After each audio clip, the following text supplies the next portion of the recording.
shores a Celtic soul has grown,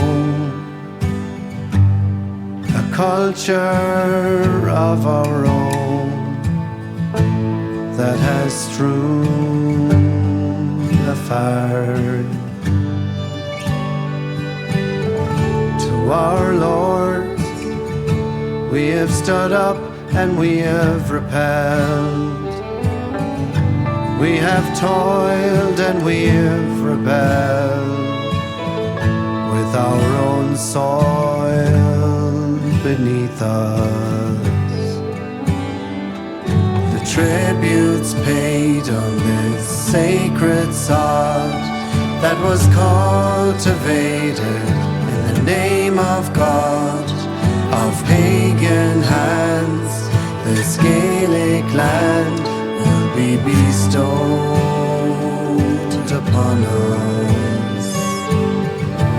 Harvests bore many cycles of divide.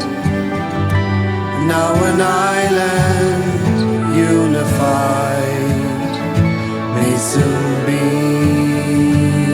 upon us.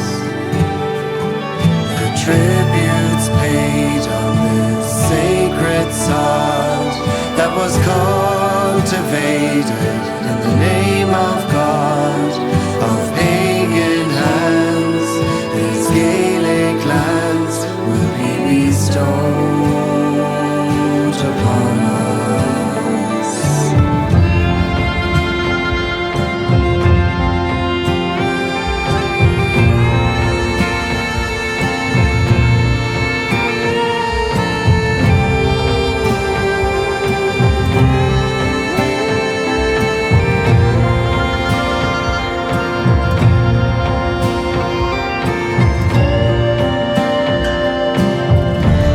Our sins, and we'll forgive those as we must, those who trespassed against us, shaping you